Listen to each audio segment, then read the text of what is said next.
Assalomu alaykum aziz tomoshabinlar. Bugun juda ham muhim hayotiy zarur mavzu haqida suhbatlashamiz. Bu mavzu har biringizga ayniqsa nafaqada bo'lganlar yoki yaqin kelajakda nafaqaga chiqishni rejalashtirayotganlarga bevosita tegishli. Gap pensiya to'lovlari tartibidagi jiddiy o'zgarishlar haqida ketmoqda. Bu o'zgarishlar ko'pchilikni xavotirga solishi, ba'zilar uchun tushunmovchiliklar tug'dirishi mumkin. Ammo siz xotirjam bo'ling. Men bugun barcha savollaringizga javob beraman. Har bir nuansni, har bir tafsilotni batafsil tushuntirib beraman. Videoni oxirigacha diqqat bilan tomosha qiling.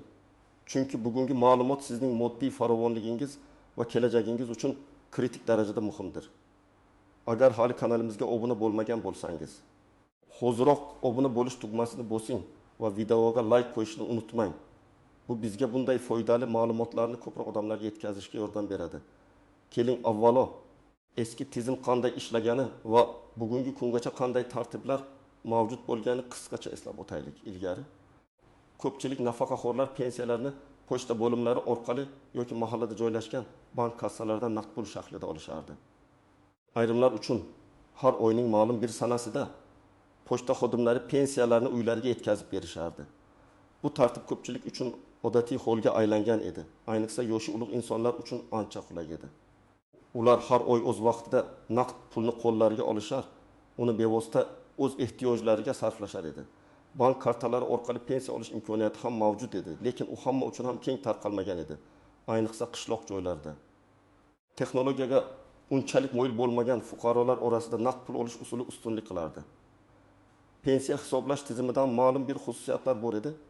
Masalan, ish staji, o'rtacha ish haqi va boshqa ko'rsatkichlar asosida pensiya miqdori belgilanar edi. Bu tartib o'zining ijobiy va salbiy tomonlariga ega edi. Ijobiy tomoni, bu usul ko'pchilik uchun an'anaviy va tushunarli edi. Ba'zan navbatlar yuzaga kelar, pensiya yetkazib berishda kechikishlar bo'lishi mumkin edi. Shuningdek, naqd pulning xavfsizligi masalasi ham dolzarb edi. Endi esa eng muhimiga o'tamiz. Xo'sh, hukumatning so'nggi qarorlariga ko'ra pensiya to'lovlar tizimida raqamlashtirish va shaffoflikni oshirishga qaratilgan jiddiy islohotlar amalga oshirilmoqda. Eng katta o'zgarish bu pensiyalarni naqd pulsiz, ya'ni bank kartalariga o'tkazish tizimiga bosqichma-bosqich o'tishdir. Endi nafaqaxo'rlar pensiyalarni asosan bank kartalari orqali olishlari tavsiya etiladi va bu yo'nalishda qator choralar ko'rilmoqda. Bu o'zgarishlarning asosiy maqsadi jarayonlarni soddalashtirish, byurokratik to'siqlarni kamaytirish, to'lovlarni tezkor va xavfsiz amalga oshirish, shuningdek korrupsiyaning oldini olishdir. Biroq bu o'zgarishlar ayrim fuqarolarimiz uchun, ayniqsa texnologiya bilan unchalik do'st bo'lmagan yoshi ulug' insonlar uchun qator savollar va muammolarni tug'dirishi mumkin. Keling, bu o'zgarishlarni batafsil ko'rib chiqaylik. Kimlar bunga alohida e'tibor berishi kerak va kimlar xavotirlanmasligi mumkin? Birinchidan, ayniqsa e'tiborli bo'lishi kerak bo'lganlar bu birinchi navbatda pensiyalarni hanuzgacha naqd pul shaklida pochta orqali yoki kassalardan olayotgan fuqarolarimizdir. Agar sizning holatingiz shunday bo'lsa, siz hoziroq bank kartasi ochishingiz va pensiya taqsimlash markaziga murojaat qilib, pensiyangizni kartaga o'tkazish bo'yicha ariza yozishingiz lozim. Ba'zi joylarda bu jarayon avtomatik tarzda amalga oshirilayotgan bo'lishi mumkin, lekin baribir o'zingiz tekshirganingiz ma'qul. Shuningdek, uy sharoitida pensiya oladiganlar ham bu o'zgarishlarga tayyor turishlari kerak. Ularning pensiyalari ham asta-sekin bank kartasiga o'tkazilishi mumkin. Bu esa ulardan bank kartalarini ochishni va ulardan foydalanishni o'rganishni talab qiladi. Ikkinchidan, kimlar qachon pensiyangizni bank kartasiga olib kelayotgan bo'lsangiz, siz uchun katta o'zgarishlar yo'q. Faqatgina ba'zi banklarda xizmat ko'rsatish shartlarida yoki komissiya miqdorida kichik o'zgarishlar bo'lishi mumkin. Bu haqda bankingizdan aniqlashtirishingizni tavsiya qilaman. Shuningdek, agar sizda mobil ilovalar orqali bank xizmatlaridan foydalanish tajribangiz bo'lsa, siz uchun bu yangiliklar hattoki qulaylik yaratishi ham mumkin. Endi esa real hayotdan bir nechta misollar bilan bu o'zgarishlarning ta'siri va yechimlarini ko'rib chiqaylik. Misol egin Fatima opa 7 ming yosh. U Chorvoqning bir chekkasida yashaydi. Fatima opa har oyning 5 sanasida o'zining 1 million 200 ming so'm pensiyasini mahalladagi pochta bo'limidan naqd pulda olib kelar edi. Uning bank kartasi yo'q. Chunki u umri davomida naqd pul bilan muomala qilib kelgan va telefoni ham tugmachali internetga ulanmagan. Yangi tartibga ko'ra, endi uning pensiyasi bank kartasiga o'tkazilishi shart. Fatima opaning ahvolini tasavvur qiling. U bankka borib karta ochishi, pin kod eslab qolishi, keyin har oy ATM topishi yoki bank kassasiga borish kerak. Bu esa uning uchun jiddiy qiyinchilik. Bu vaziyatda nima qilish kerak? Fatima opaning yaqinlari, farzandlari yoki nevaralari unga yordam berishi kerak.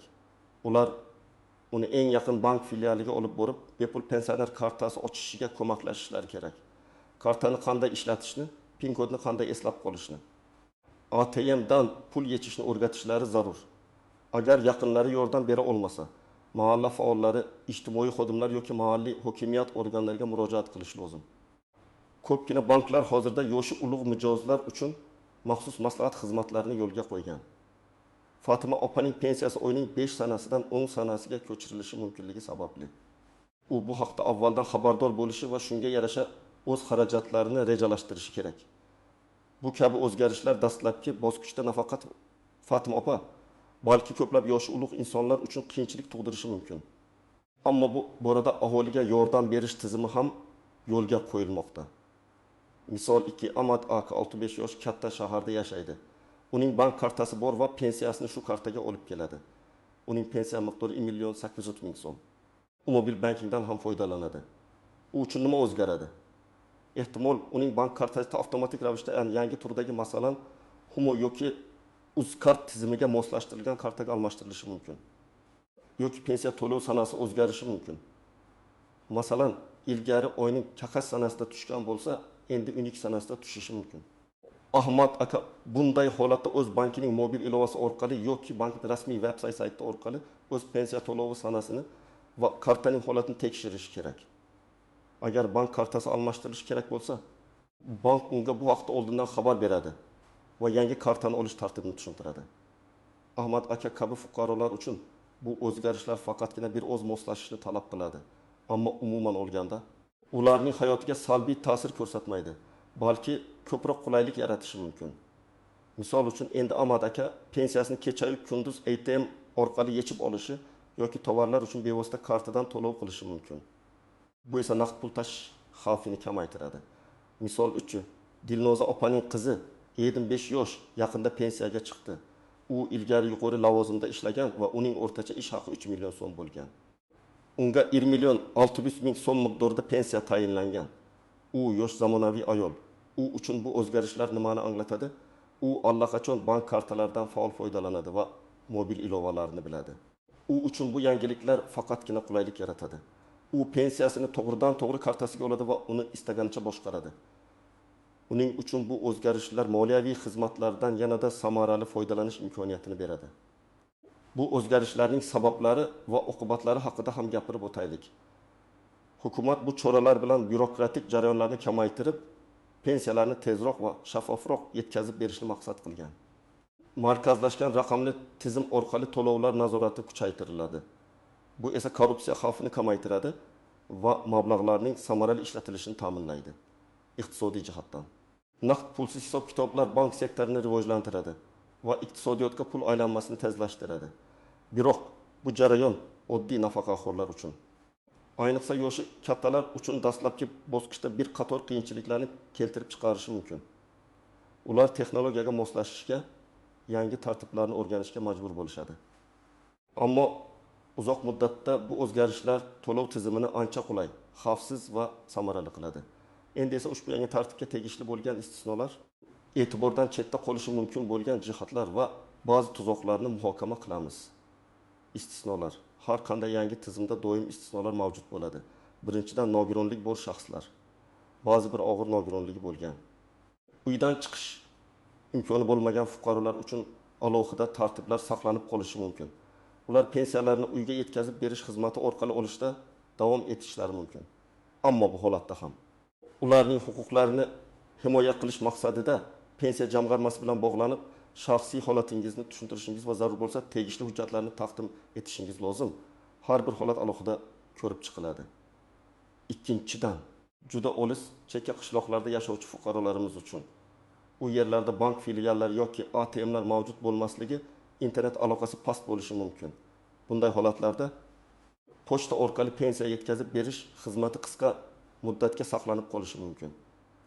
Ammo bu ham vaqtinchalik chora bo'lib, davlat bank xizmatlarini bunday hududlarga kengaytirish ustida ishlamoqda. Shuning uchun bu hududlarda yashovchi fuqarolar ham yangiliklarga tayyor turishlari lozim.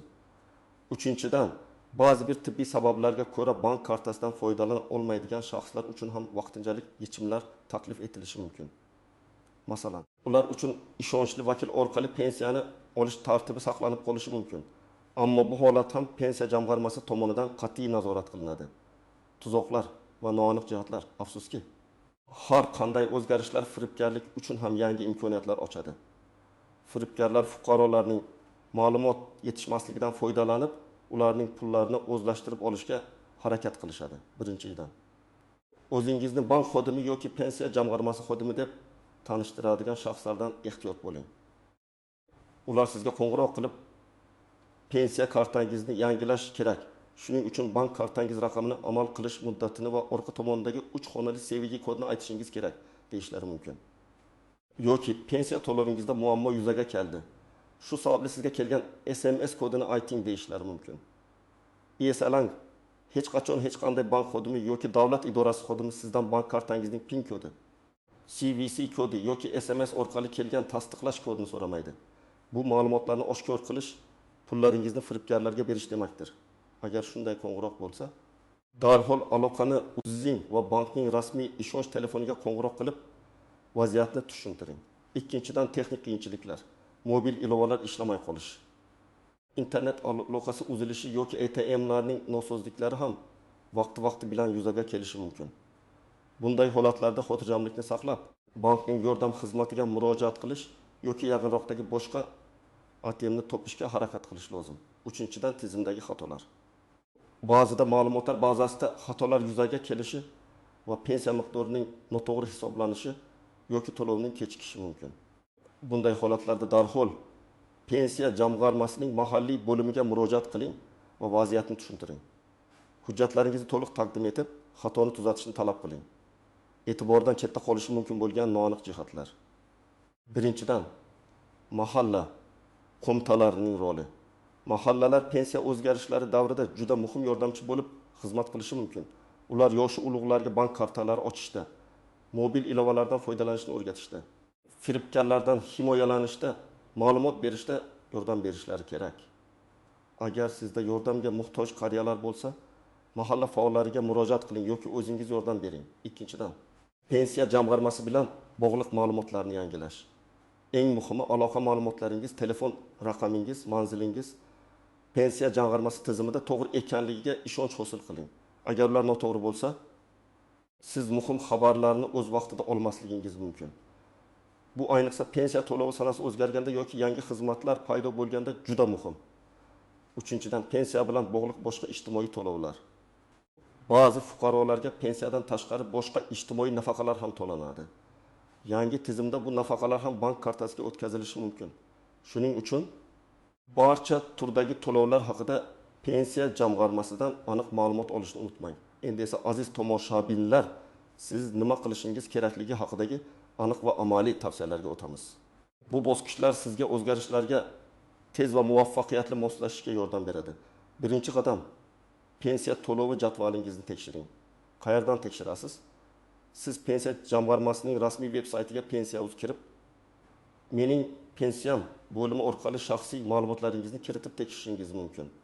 Agar internetga kirish imkoniyatingiz bo'lmasa, pensiya jamg'armasining mahalliy bo'limiga shaxsan murojaat qiling yoki ishonch telefoniga qo'ng'iroq qiling.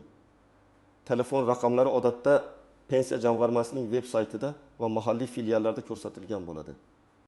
Sizga qaysi sanada pensiya to'lanishi va qaysi usulda bank kartasi yoki boshqa aniqlashtiring. Ba'zi banklar o'zlarining mobil ilovalari orqali ham pensiya to'lovlari haqida ma'lumot berishadi. Ikkinchi qadam. Agar sizda bank kartasi bo'lmasa, hoziroq oching. Qaysi bankda? Sizga eng qulay joylashgan yoki xizmat ko'rsatish sifati yaxshi bo'lgan istalgan bankka murojaat qilishingiz mumkin. Odatda ko'pgina davlat banklari, masalan, Xalq banki, Agrobank, O'zmilliy bank pensionerlar uchun maxsus bepul yoki juda arzon xizmat ko'rsatish shartlariga ega bo'lgan kartalarni taklif etadi. Sizdan faqat pasport talab qilinadi. bankda karta ochayotganda undan foydalanish qoidalarini, PIN kodni qanday o'rnatishni va uni qanday saqlashni batafsil so'rab oling. Bank xodimlari sizga yordam berishga majbur. 3-qadam, asosiy raqamli bank xizmatlaridan foydalanishni o'rganing. Bu juda muhim. Agar siz mobil banking ilovalaridan foydalanishni bilmasangiz, yaqinlaringizdan, farzandlaringiz, nevaralaringiz yordam so'rang. Ular sizga bankning mobil ilovasini telefoningizga o'rnatishga va undan foydalanishni o'rgatishga yordam berishsin.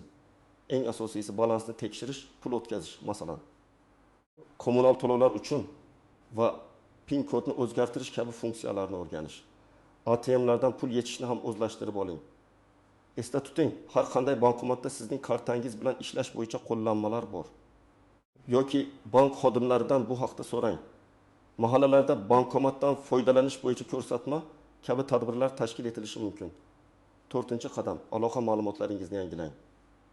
Pensiya jamg'armasining mahalliy bo'limiga murojaat qilib, sizning joriy telefon raqamingiz va yashash manzilingiz pensiya jamg'armasi ma'lumotlar bazasida to'g'ri kiritilganligini tekshiring va agar kerak bo'lsa, yangilang.